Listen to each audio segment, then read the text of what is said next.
Put the fucking phone down. Too much screen time is making you awkward and sad. Go talk to a live person or listen to a live podcast. I feel like we pulled that last time. Did we? I don't know if that was last time, but we've definitely pulled it before. Mm-hmm. I've been using my phone to disassociate if I'm being truthfully and totally honest. Uh-oh. Well, this is your cue. You get to put it down now and talk to live people. Exactly. Us. You get to listen to a Yay. live conversation. Good. Kaylin, you also pulled. I did. So, What you got? Hip-Hop Queens today. Cass, you got Trina. Who's Tenacity. Oh, okay, cool. I'll take some tenacity today. Do you know who Trina is? I love Trina. I don't think so. Okay. I'll send you her picture of what it says about Trina.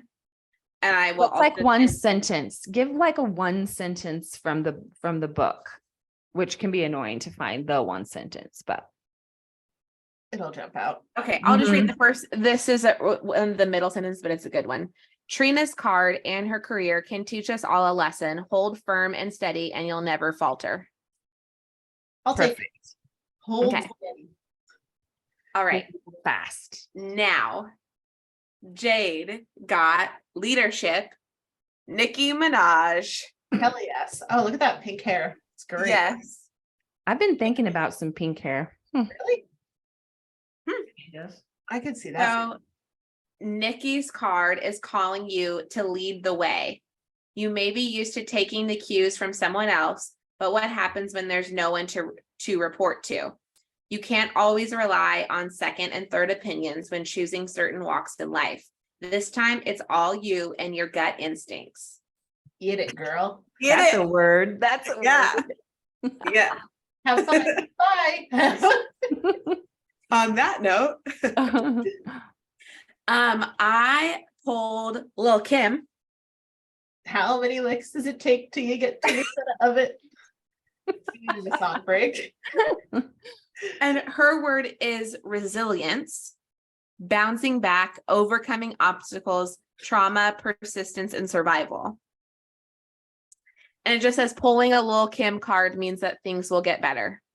So I feel like those really track given the conversation that we had before we pressed record. agreed. Yep. And then for our guest today, I pulled Money Love, and her card is, or her word is peace. Oh, So love that. tranquility, stability, ease, rest, and balance. Love So I am excited for that conversation to see what that means, because it's a really cute card. And also I feel like what a fantastic guest. Mm-hmm. We could all use a little bit of peace this week. Amen. Amen. Mhm. So So cool. Where to go from here? Well, we decided that we would press record before we did a little session. mhm. So Cass, talk a little bit about what session we were doing and why. I have stuff stuck again. Yay. Yay. I didn't realize it, to be honest with you, until actually 2 nights ago. We'll start there. Saturday night, I sat with Kratom. And a dose that was 20x times a hero dose. Oh my And gosh. reaction. You what? Hero reaction. Why? Why? What is You didn't wrong even- with you? You didn't even get nauseous or Nothing. I sat there and I waited for like 2.5 hours and I went to bed. So I was like, this is bullshit. Wait, for real? Nothing ever. Nada. Nothing.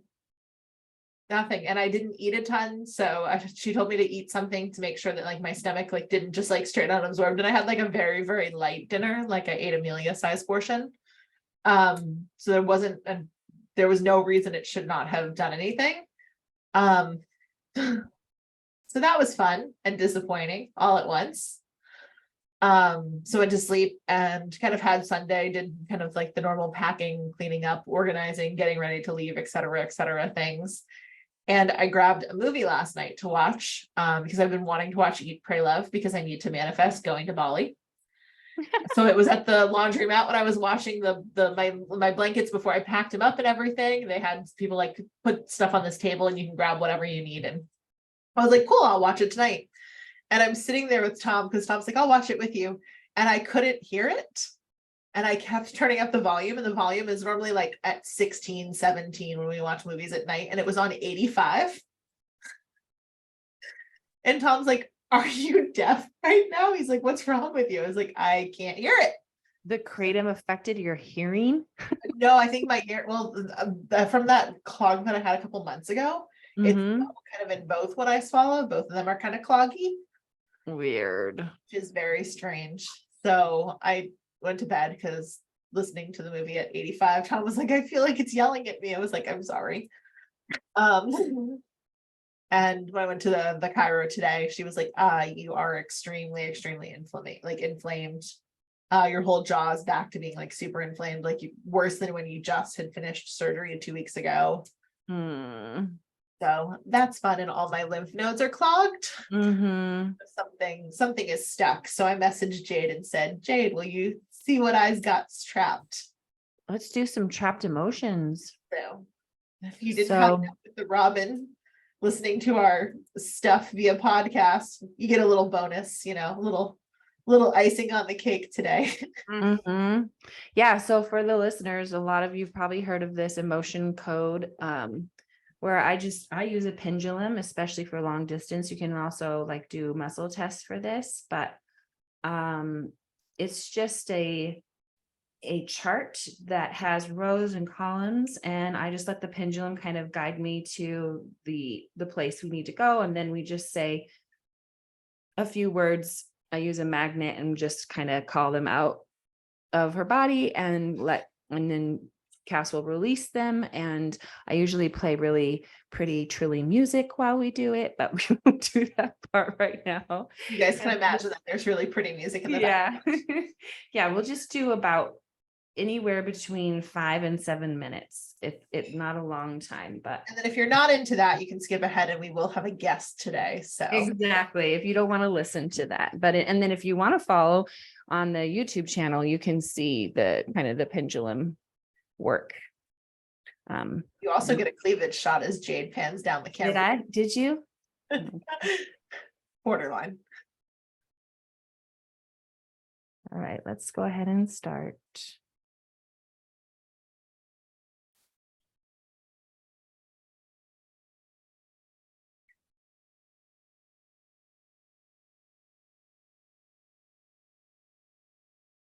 Okay. Confusion is the first emotion. Accurate. And I always ask if I can continue, if Cass's body is ready to release that, or if I need more information. So right now I'm seeing if I need more information about the confusion. I'm not surprised that we need more information about the confusion. Neither am I. I'd be It's your really worried if it was like, nope, no more information needed, just confusion is stuck. Good luck. Right? Okay.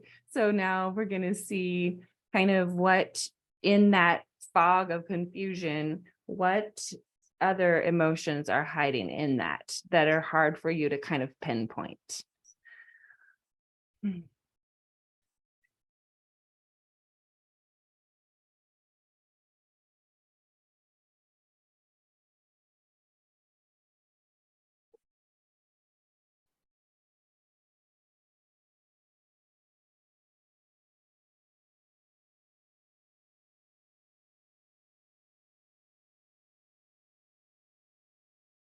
Okay.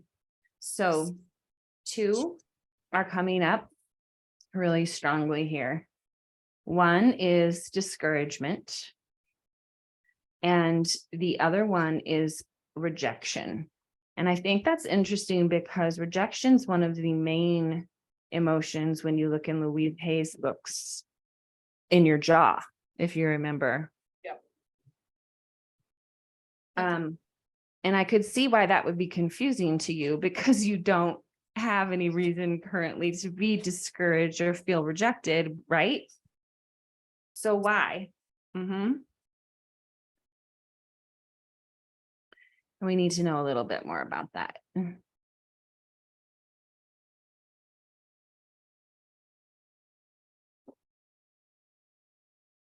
So just getting I just went automatically just right away to just childhood stuff. And it's just like, yeah, it's just like little remnants of that. Does that track with you or resonate with you?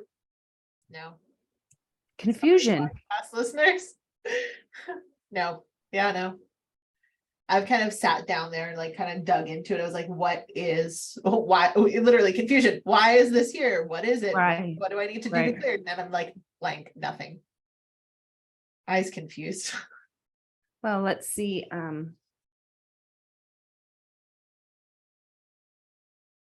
See if we need more or if your body will release it right now.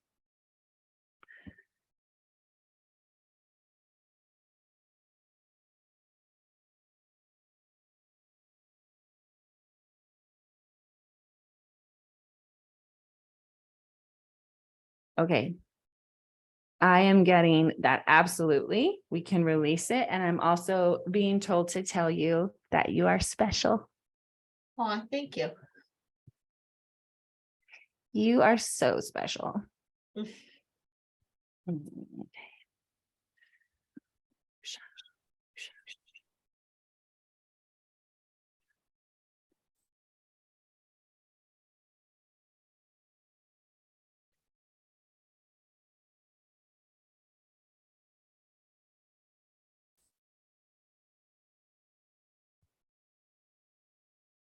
Well, there's some good chi in that one. Eh. All right, now I'm just asking if that was enough, if that released. Yes, that released. So let's just keep going and see what else we pull.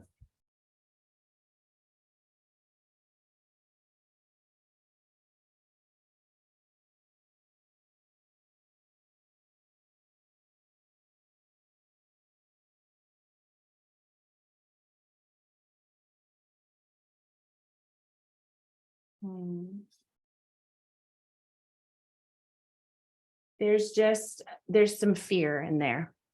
So fear is the next one. That feels accurate. Mm-hmm. Do you know what that's about? Well, I don't need to ask you with words. Let's just see if we need more information.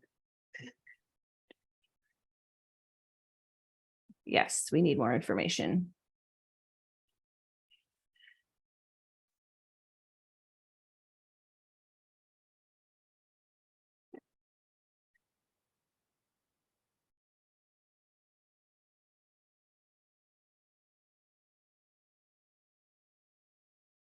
Ah, ha, ha, ha. Immediately, effort unreceived.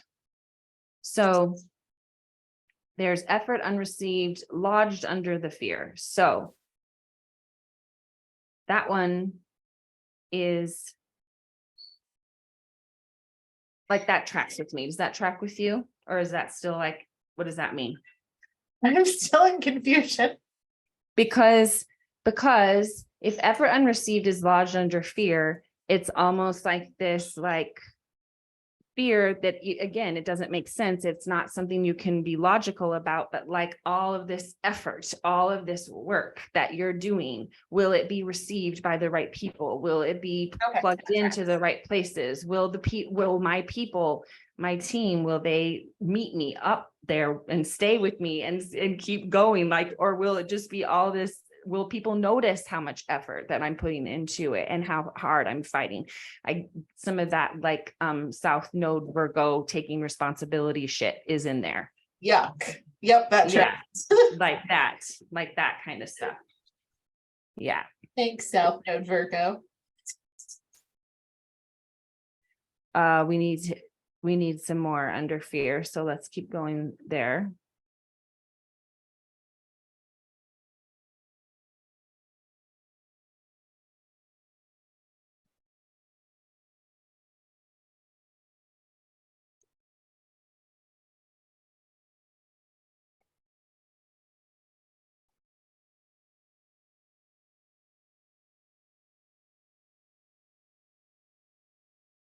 Okay, this is interesting. It's kind of like wavering.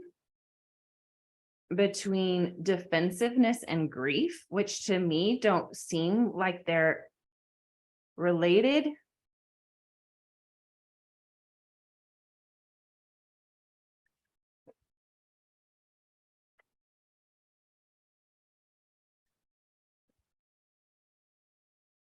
That feels right though. Yeah.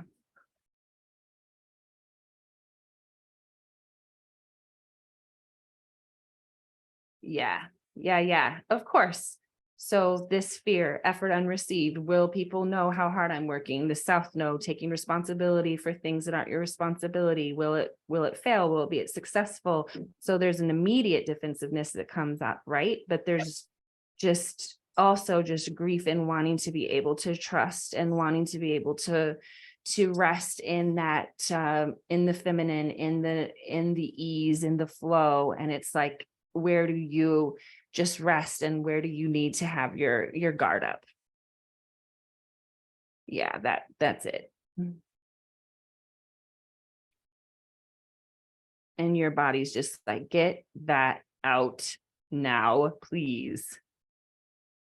I just got a massive left shoulder pain when you were pulling that, so that's fun.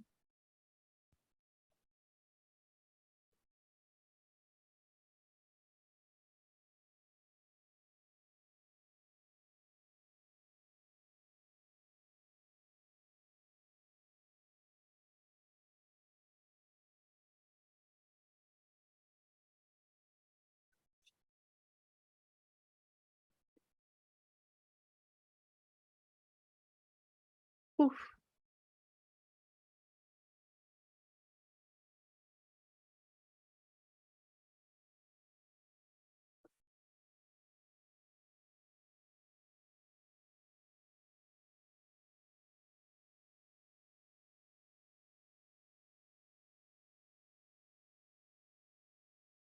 Your body's very happy with that. I just realized that my camera wasn't showing the pendulum for those that want to see it. All right, let's do one more. Cass, I'm asking you if you can handle that. Of course, you could do this all day. I mean, there's no shortage of emotions that are stuck. So Exactly. here's a 6-hour podcast of all Cass's stuck emotions. Enjoy.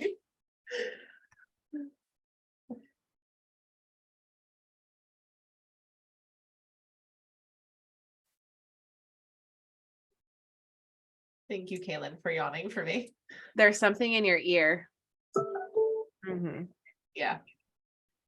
I've literally followed it in my body this whole time. So that's fun. Okay.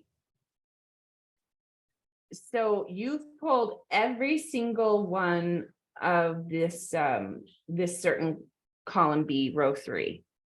Confusion, defensiveness, grief. And now I'm getting the self-abuse and the stubbornness. And this is all lung and colon stuff.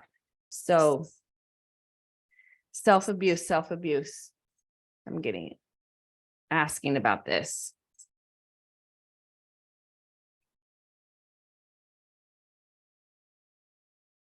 Are you telling yourself how good you are? Are you saying kind things to yourself?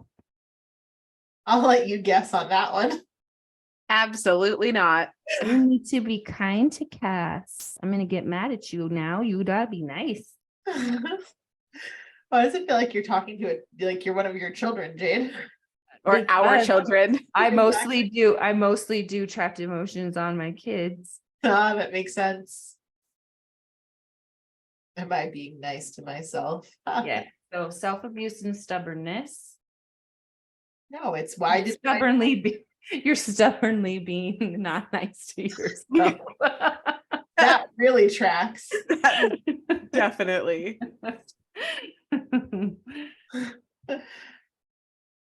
And that's a really beautiful full circle moment back up to the childhood shit, right? The confusion, the discouragement, the rejection. That's a weird, not a weird, a pretty tidy cycle, actually, right? I like to keep things neat for us. Yes. Yes. So, oh wait, I gotta ask, make sure you're ready to let go of that shit. Oh yeah. Let go of that shit. Self-abuse and stubbornness. It's 2:22 on my clock too, by the way. Same.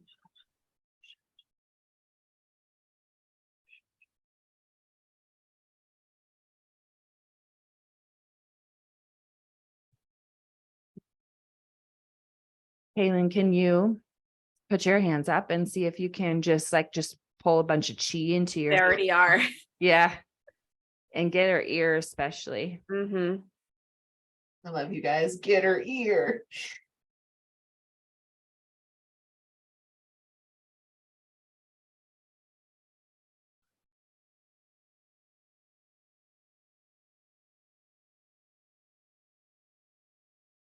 Okay. So we pulled in this realm of confusion, discouragement, and rejection, definitely from your jaw. And then in fear, there's this effort unreceived and some defensiveness and grief. Yep. And the self-abuse and stubbornness is in there as well. So we just released those from your body. And I want to say to you again, you are so special. And you are so worthy. And you have everything you need. We're not going anywhere. And we love you so much. And we want you to be kind to yourself because we are thinking kind thoughts about you all day, every day. So say kind things to yourself. Talk to yourself the way that you would talk to one of us if one of us were suffering. Thank you. Yeah. Now sage some that shit. Sage some shit.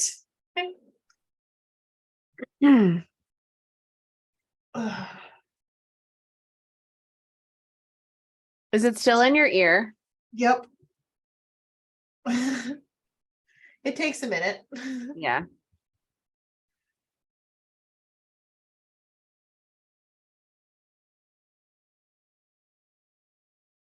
My ear's plugged now. My ear's plugged now. Great. Both or which one? My right. Okay. But you and I are mirrored, so it's probably your left, right? Yeah. Yeah. Both of mine are. The left is. Yeah, the left is more so than the right now. Yeah, like when you were feeling it in your left shoulder, I was, before you even said that, I had tightness in my right shoulder. And when we were working through your jaw, it moved from your jaw up to your head. And it moved down here and then it moved into your ear. So Jeez, Kaylin. I got tings in my back too. I don't know if you were getting that as well. Yeah. You're like a what's those dolls that they poke? Voodoo doll. Voodoo doll. Kaylin's your own personal voodoo doll. That's awful. That's terrible. I was trying to pull it out of you. Oh, goodness. Oh my goodness. I was working with one of my clients this past week and she's probably the most advanced client that I've ever had. Oh. So we were working on like clearing like collective trauma from her body versus just like individualized. Damn. Which is also like relatively new for me. So I think there might have been, we were talking about transference because she absorbed it and then I think I kind of absorbed some stuff too. So we're in that space together. That's been a fun emotion as well. Do you have past life? Is this one you've had past lives with? Oh, I'm sure. Yeah. You know who it is too. I'll tell you after. Yeah, I do. I was just making sure I had the right person. Yes. Mm-hmm. Yeah, there's past life stuff there, but there's a lot of other stuff, I think, from just both of our soul missions and assignments together. Mm-hmm. Mm-hmm. 100%. Oh. Well, So where do we go from here, friends? Well, we're going to invite a guest on We are. She, if I remember correctly, in my conversation with her, has a lot of background in shamanism herself. So I'm curious to hear Mm. how and where she's used that. Cool.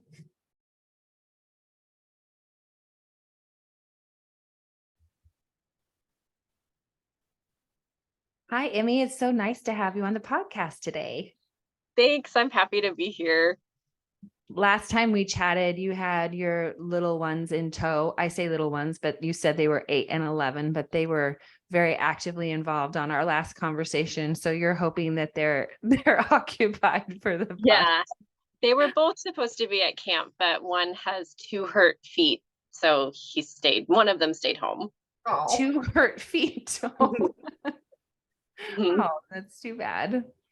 Aw. We are loving to introduce people kind of with their sun, moon, and rising. So for the listeners, Emmy's sun is in Gemini, her moon is in Aries, and her rising is in Taurus. So all that fire and air, as I was saying, with that rising sign, really calling you to be slow and deliberate and not too fast, and stay in your body and dig your hands and your feet in the dirt and cook and listen to music and so you were kind of talking about that before we hopped on, that you really like to talk about being in your body and the nervous system. I like to talk about it, I think, because I don't know how to do it. And so I really like to talk about things I don't know how to do, because I do have this really strong Gemini mind where if I can talk my way through it, I can get into it. Yeah, fire and air. It's what it wants to do. Just go, Yep. go, go, go, up, out of your body, act. Yep. And yep. Yeah. And my Chiron is also in Taurus, and it's in my Yes. first house. And so Yeah. that comes up a lot. Exactly. Yeah. Yeah, it's back to your childhood wound of we don't know how to stay in our body because of, yes, all of that. Yeah. My mother had Munchausen syndrome by proxy. And so I was her proxy for a good 15 years. And I was receiving treatments for medical conditions I didn't have. And I was on asthma and allergy medications, like up the wazoo, multiple allergy shots a week. And so the idea of even wanting to be in a body is pretty foreign for me. Wow. So that was your coping mechanism. Yeah, up and out. Mhm. Mhm. Yep. It's easy to do that. Speaking from experience myself as well. Exactly. Yeah. I'm like, Cass, do you also identify in that little boat? Oh, that's why before we hit record, we asked her about the shaman side of things, and she said, I do that in my sleep. So now it's all connecting and making perfect sense. I as well do that in my sleep. My parents directed YMCA camps, so I lived in the woods for a large chunk of time growing up. And so there's this idea of feeling very physically connected to the earth, but then also when I'm around people, I just go up and out. And Ooh, I'm here. speaking of which, no, just kidding. She has left. Here she She has now goes. gone up and out. We've Exactly. all been able to watch it. For those Well- of you who can't see the video, the phone fell. I would love to know how you, as someone that has a hard time staying in your body, help people with that. Yeah. Well, I heard this beautiful thing about the root chakra, and the person who said it was something so simple about how feeling her feelings was actually a way of being embodied. And I'm strangely good at feeling my feelings. And so I feel like I'm so good at saying I'm not doing anything and I'm always doing everything wrong. And my root chakra is permanently damaged forever and ever and ever. But then when I heard that statement, I felt so good. I was like, no, man, I'm really good at feeling my feelings, and I'm really good at guiding people into finding and feeling and naming theirs as well. And so there's a lot of, how do you come back in, and how do you know that you're out? And if this were to be a thing somewhere in your body, or like when you think of that, does anything ping in your body, and like let's find it. And also I tell people to squeeze their kegels a lot because that's right at your root chakra, and so it feels awesome to be sitting in front of a room of like 15 strangers and just being like, squeeze your kegels. Love that. Yeah, but I think it's a lot of like how do people individually access the present moment and access their body? I heard this like lovely saying for detachment, which not like disassociated, right? But like to kind of like detach from the drama. And it was said to line your mind up with your body. And so I feel like that's a really lovely way of finding embodiment as well, is being in the present moment and just finding like an awareness of, okay, I have feet. And I remember doing scans with clients in the early stages, and I'd be like, okay, how about your knees? And they would just straight up be like, I can't feel my knees. I don't know what the hell you're talking about. And I was like, okay, you know. Yeah. No, that's so real. Yeah. Yeah. So that's how you kind of guide your clients to line their bodies up with their mind, is to kind of literally take them to different places in their body. Yeah, usually physically starting with the breath, right? Like, and so some people are more cerebral and they need an analysis. And so it's okay, well, we're being nurtured by the air, and there's abundance in the air that we're breathing, and there's abundance in the light that we're seeing. And can I feel into that? Can I sense into it? What does it feel like to concentrate only on me, or to pull? People seem to do really well with like pull in, like what does it feel like when I pull myself in, and how do I feel? That makes total sense. What was your intro into kind of your personal practice for this? Um, I think there's a yeah, I'm sorry, I'm such a fucking Gemini. I'm like, let me give you every detail of everything that's coming into my brain right now. Okay, so the first thing that actually popped into my head was like punk rock mosh pits when I was 15. Hell yeah. And then At home. and then rave dancing when I was in like my late teens and early college, and just Also right at home. yeah. I think singing too. I was in choir. I played piano. Yeah. So those were probably like the earliest things. But then also I became a practicing Buddhist in my late 20s, and just the idea of finding the breath was so powerful.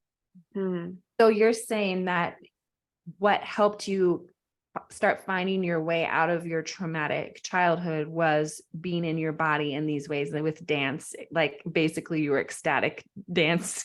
Yeah. Right? Yeah.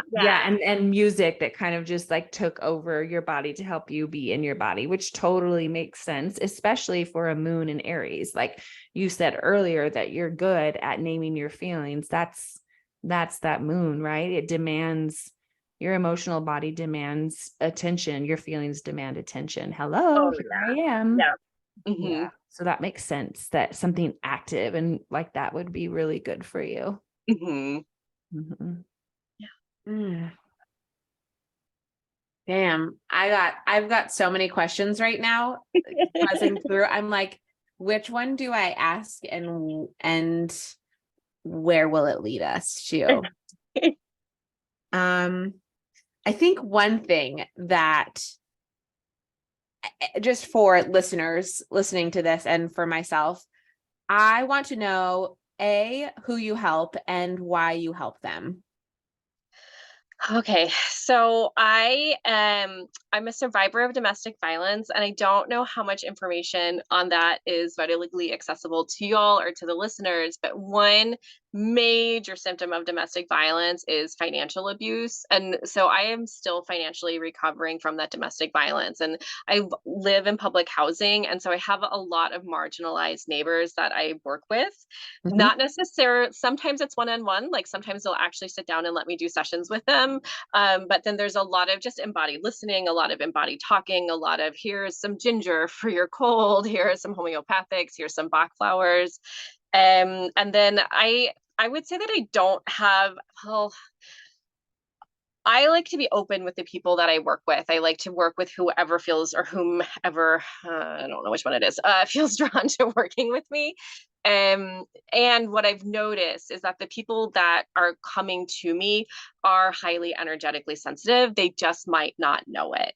And so that tends to be my clientele, are people who are kind of too energetically sensitive to fake it anymore. And so it's manifesting either an outside crisis or inner crisis.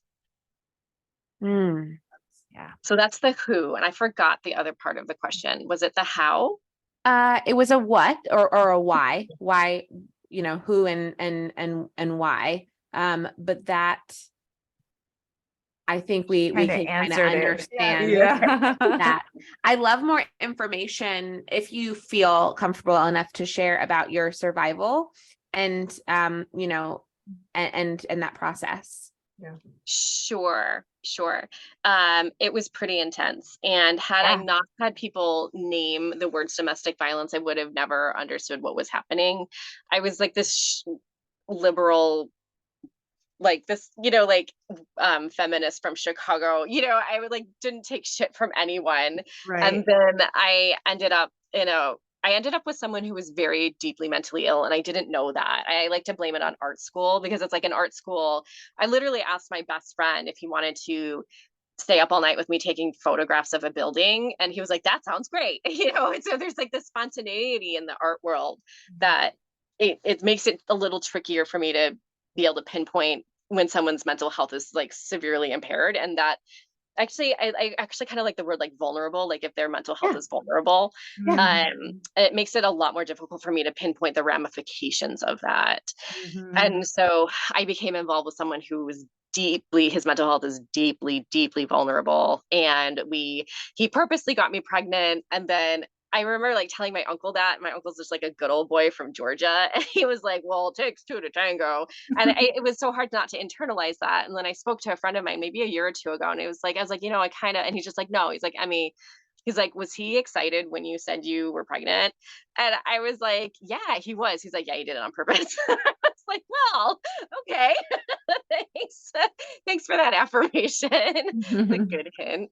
But I was in Georgia, he was in grad school. I had a 10-month-old, and I didn't care anymore. Like I was finally strong enough and finally had the right support system to shift.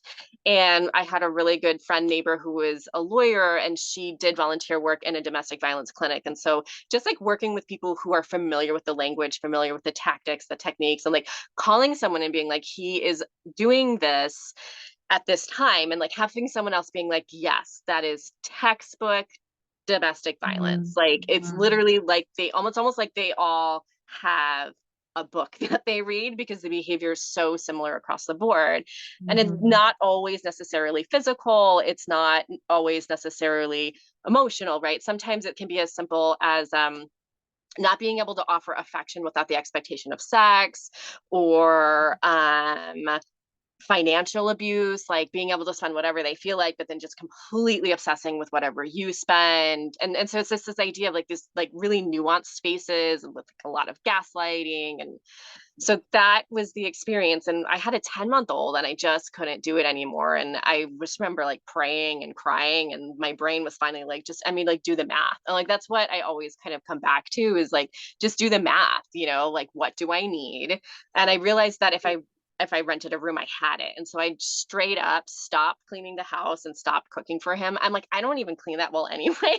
I don't know who this person was that I became, but I stopped cleaning, I stopped cooking, I stopped having sex with him. And it took him maybe about a month or two to notice. And he was just like, started to complain. And I was like, if you don't like it, you can pay me child support and move out. And so I knew that he had to think he was leaving me, or else it would have, I don't know if my children and I would have lived, to be honest with you.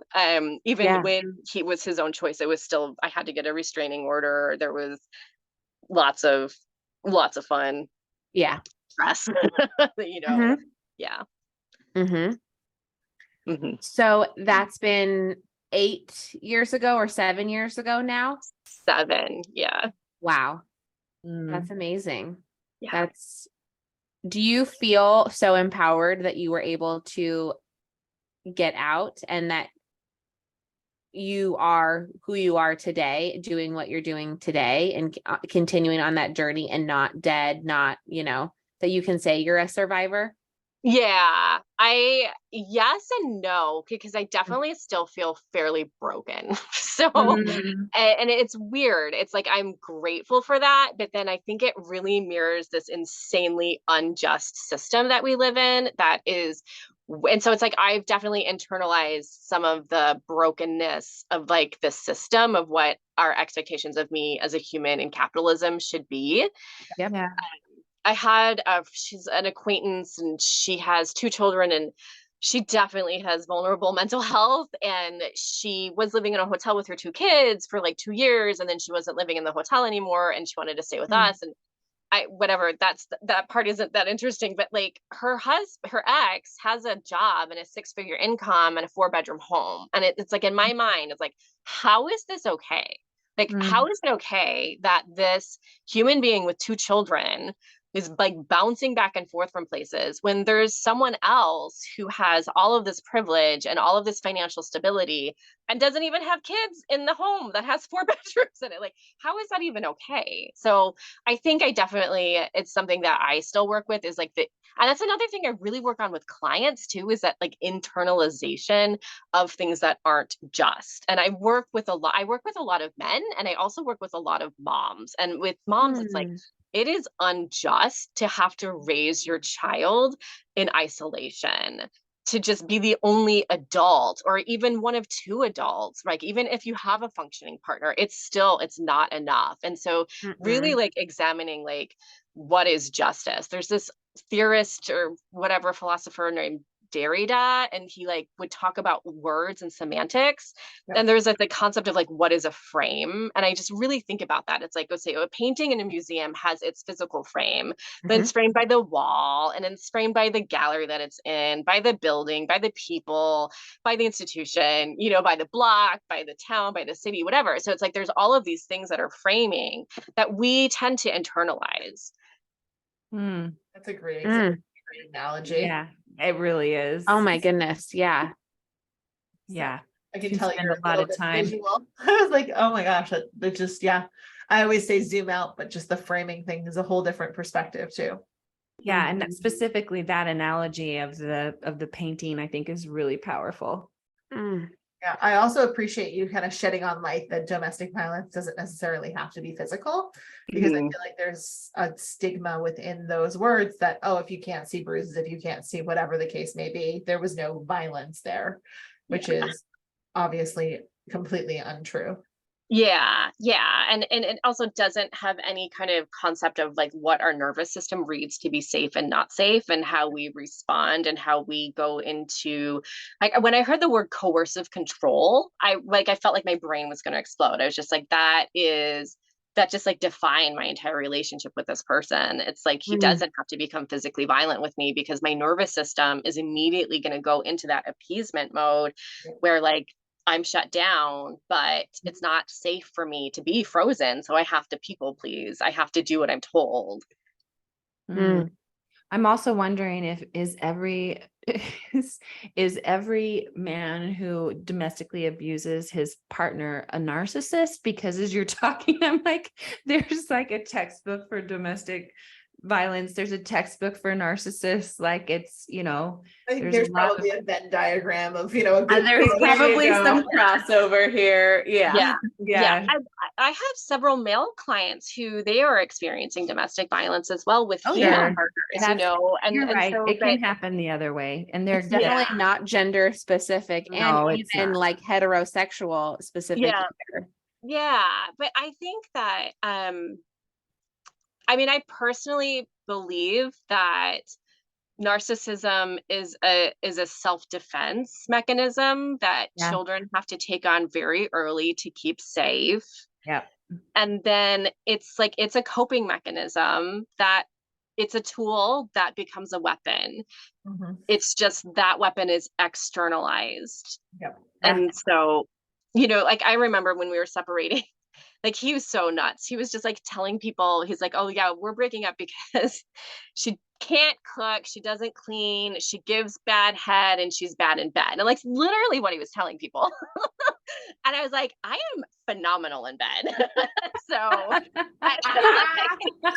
And the cleaning, yeah, could use a little work. Those other yeah, two, not, exactly. yeah. And I'm actually a really good cook, and like my oral is like off the chart. So but what I was telling people was that we had a lot of unmet needs, you know, like being a nuclear family is almost impossible. And there were a lot of unmet needs. And so, and I still believe that, you know, he is really sick and sad and doesn't have tools or skill sets that he needs. And so it's like, I think it's important for me to be able to identify narcissistic behaviors. Like, I think that's so important and necessary. And I'm like finding that I'm bumping up against it with someone that I just kind of put it together, you know?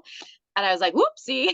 And it also helps me to remember that that's a defense mechanism. Like that there's a very, very, very wounded, hurt person underneath that defense mechanism that's actually in a shitload of pain.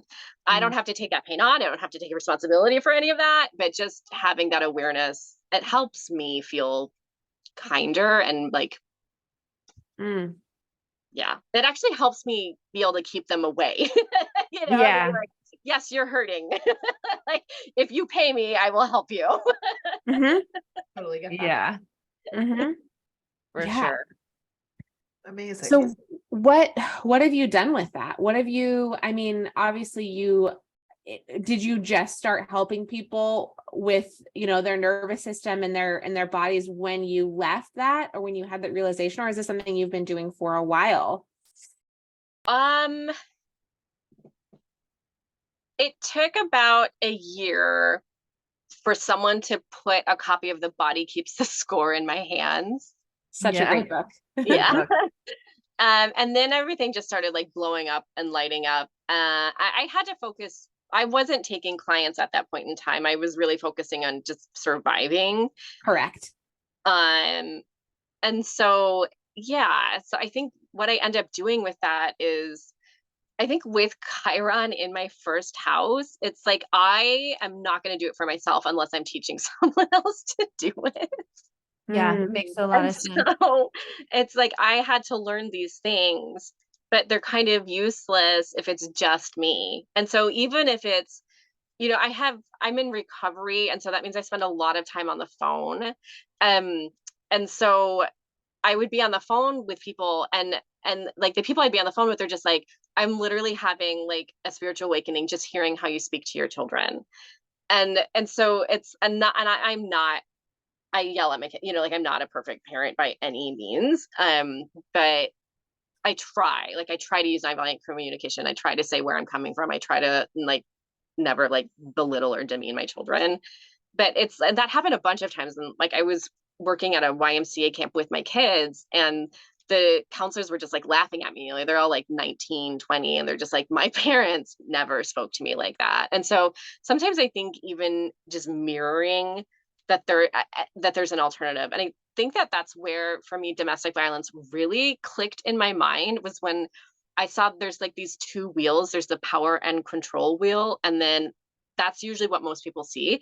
But then when you pair it with what's called the equality wheel, and it's like, I never knew that. Like, I never knew there was another option of co-partnership and collaboration and empathy. It's like, so like being able to see that. And so I think for a while I was just mirroring, you know, like, this is what I need to do, and this is how I need to behave, and this is what I need to learn. And then that really easily moved into me working with clients, like really seamlessly. A lot of like the majority of people I work with are also people who have tried to work with other people and had a hard time with it, or didn't feel safe. And so it comes up a lot where people are like, I feel really safe with you. And to me, that's such a like, I think that's what's empowering. You know, like, I don't actually feel super empowered from surviving domestic violence.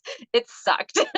It still sucks. But the idea that I can cultivate a collaborative, safe space for another person to unpack and to heal, and to, like, so many of my clients tell me, they're like, I don't tell anyone else this. And I'm like, I am such a blabbermouth. Like, I'm like, I tell everyone everything I'm thinking.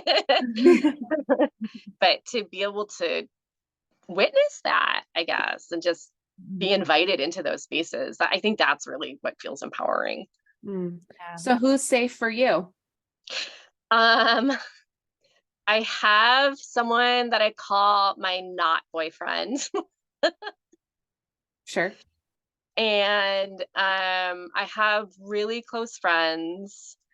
I have someone that I work with who works on me. Actually, I have a few people, but one in particular, he's really well versed. He's very trauma informed, trauma aware. It sounds really terrible, but like, my kids actually feel really safe for me. That's not terrible at all. Yeah, no. That's the beautiful Um, thing about having children. I mean, as mhm. long as you don't depend on them to be your Right. only safe person, that's a beautiful, you have this like special relationship with these people that you created, that you also have this shared experience as well, that you can, love and do better for them than you ever had. It's a crazy connection that we have with our little people. Yeah, it's wild. I love that. Thanks. Beautiful. So where can people find you? Where can they get in touch with you? Because I know that's going to be a question that our listeners have as well. And I feel like Sure. I have an email. Oh, sorry. I have a website. It's just my name. It's emmymathis.com. And then I'm fine with people randomly emailing me. I'm even fine with random people texting me, but my email is my name, emmymathis@gmail.com too. So, and I'm happy to give out my number. I don't really care. That's awesome. We'll link it out in the show notes. So if people want to get in touch with you or learn more about you or call you if they need a safe person, we'll have that for them. So Absolutely. Yeah. And I can very much see how you have this very like hippie mama vibe about you. And I think that that's your little kitchen witch ways. That's like, come on in, I'll like take care of you and give you a It safe. might smell. Yeah. It might be some animals jumping on you. Yeah, I guess I just assumed that you were a kitchen witch, but I'm getting a lot of kitchen witch vibes from you. So Yes. Yeah. I definitely identify as a kitchen witch, and I really am a fan of the term kitchen witchery, like some kitchen witchery going on. Yeah, I can see how you would kind of be this kind of like mama for the collective. So thank you for sharing your gifts, and it was really nice to talk to you. Thanks and for sharing your having me. story and being vulnerable too. We appreciate that. We love that. It's my pleasure. This is so random. Sorry. Gabor Mate. I just was listening to Gabor Mate, and he said that the Latin root for the word vulnerable is like wound. And so vulnerability, it can also mean our capacity to be wounded. And that was pretty powerful. Yeah, that's another deep one. Holy shit. That takes some time to unpack. I know. I'm gonna have to sit with that one. Emmy, you've thrown some curveballs. I might actually go back and re-listen to this episode so that I can take notes. Exactly. Because there's a lot of things that I need to sit with that have come out of your mouth. So, seriously, same. my frame, my vulnerability. What were you gonna say, Cass? After we pressed stop, I reminded Emmy that she had sent me a link to a panel on trauma, and she had some really amazing speakers, and she said that it was so well attended and a lot of people listened to it afterwards. So we're also going to add that link to the show notes so you guys can go. She is go and listen and watch. She's planning on having another one, but especially if trauma or domestic violence is something that you're passionate about or something you've experienced personally, I think it would be a really good panel discussion. So thanks so much to Emmy for stopping by. one of the other things that I didn't realize is when I was kind of skimming through her website under her sessions, she does emotions and energy codes. I know she does the same thing that we just did at the beginning of the Mhm.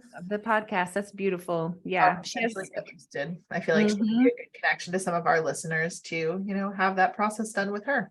absolutely 100%. I agree. So, Kaylin, anything to add, girl?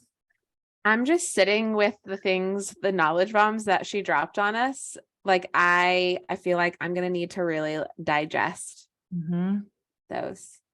Yeah. Like, yeah. My capacity to be wounded. Yeah. She's a really gifted healing energy and see that in her chart. And she was a lovely human to talk to. So Awesome. Well, until next time.